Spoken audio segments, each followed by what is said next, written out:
Okay, so here. Here. You want to sit down for a minute? Only for a minute before you get back up again in a second. Okay, so the object of all of this is to give you a lot of little stupid procedures to practice because each one of them is little, right? So we have lots and lots of airway stuff. We're just barely beginning. But the next thing I want to show you is how to secure the endotracheal tube. We intubated this person, and the problem with this guy is that he has no teeth.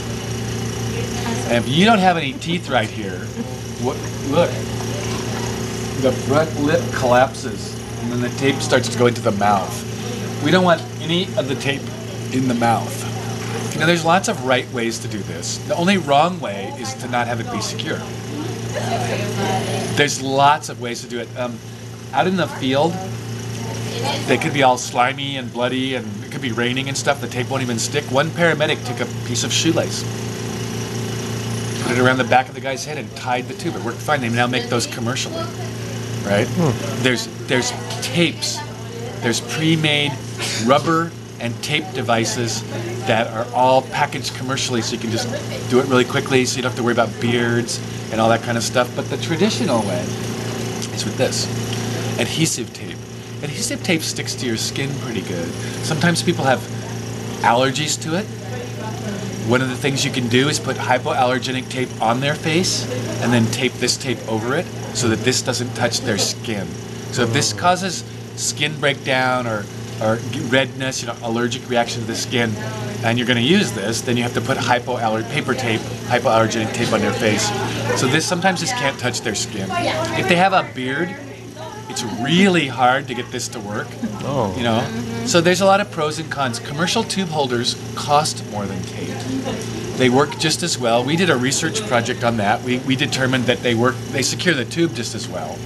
They're faster though. You can tape the tube faster with a commercial tube holder than you can with adhesive tape.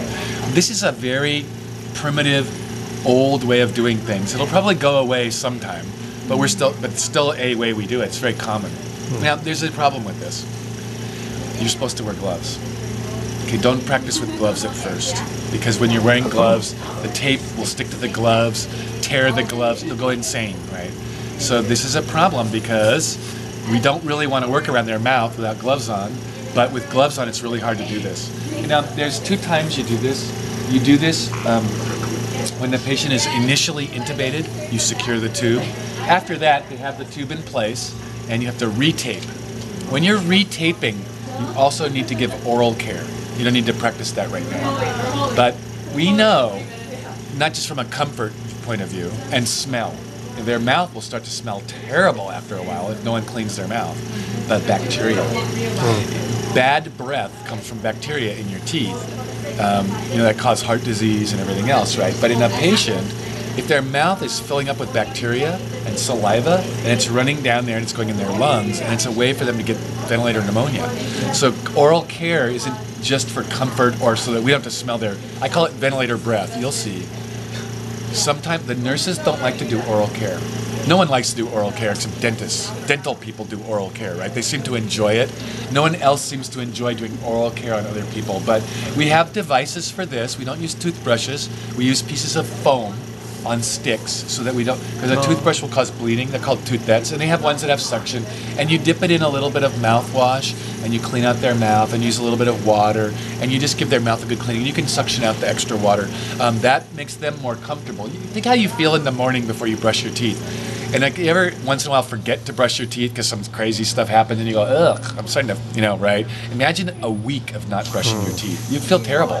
So cleaning the mouth makes them feel better, but it also reduces the risk of pneumonia. So like you're doing it, everybody thinks you're a good RT because you clean the mouth, you care about your patients. Yeah, you can tell them that, Bryce, but really you're just thinking, I don't want this guy to get pneumonia.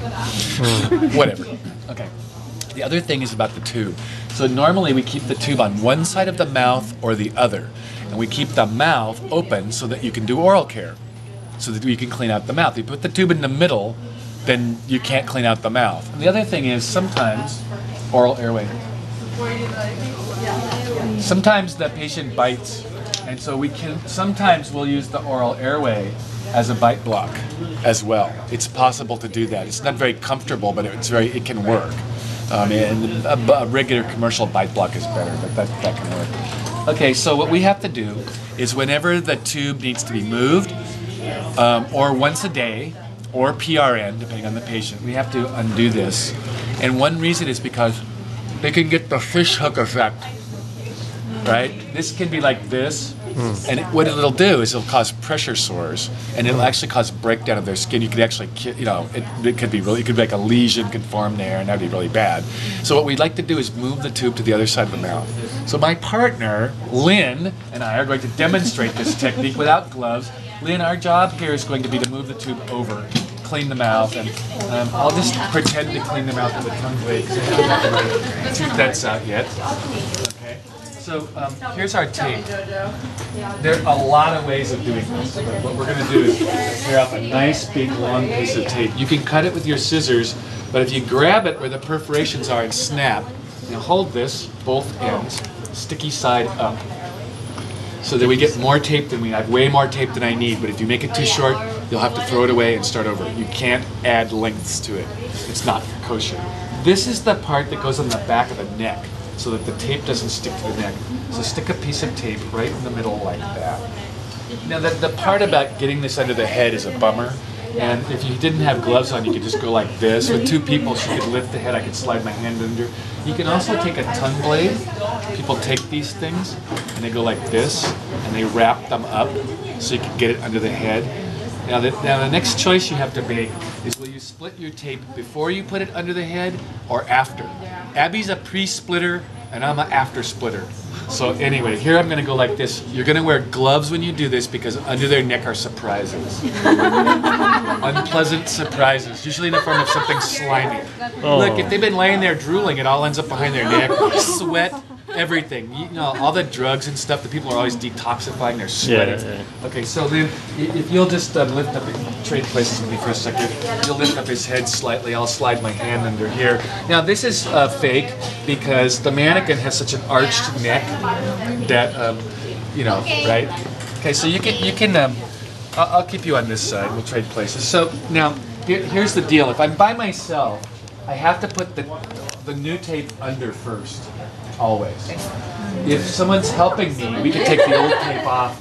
But generally, see, this is secured, so if I move his head around, nothing happens to the tube, right? Now, the problem with this is when I pull the old tape out, I could get into trouble. And the other rule about this is if he's in a coma, out of it, not moving, whatever, I can do it by myself. But if he's agitated and stuff like that, you always get help. You get the nurse, you get another therapist. I help you, you help me, right? Help me tape my tubes, I'll help you do yours. Okay? Help me change my circuits, I'll help you change yours. Because like on a ventilator, you remember the aerosol? And you change the circuit? Some of the patients get hypoxic. Well, the ventilator patient, when you change the tubing, gets no breaths at all.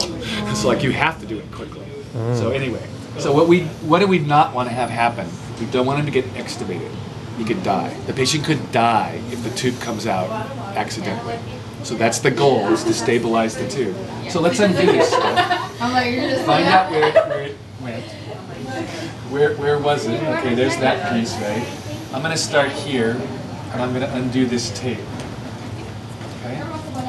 And you can also have scissors. You have to use bandage scissors, and you have to be very careful not to cut this, ever. The nurses will cut it sometimes when they cut off their NG tube. So we like to untape our tubes. They like to cut off their tubes. We don't like to cut off our tape because we might cut the pilot balloon. If you're going to extubate the patient, you can cut this because you're going to pull the tube out. Okay, now we're getting to the part where there's risk, Lynn. The tube is now unsecured. So you rest your hand on the face. Okay. You notice what number is at the lip. What number is at his lip? 19. You have to keep it there. So before I retape it, I'll make sure it's still at 19.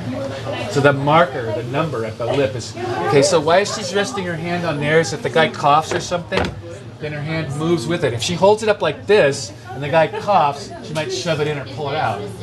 So if you rest your hand on their face... Okay, so now I have to get the rest of this crappy tape out of the way, so we're okay. We're just going to work around each other, right? I'm just going to work around you, and I'm going to get this stuff. I don't want my pilot balloon getting taped up. So you got the tube? Okay, now I'm going to hold on to my tape, get the old tape out. If it gets in my way, I'll throw it on the floor. It's dirty. Now, Lynn, we want to move the tube over here. So I'm going to move the tube over. He may cough a little.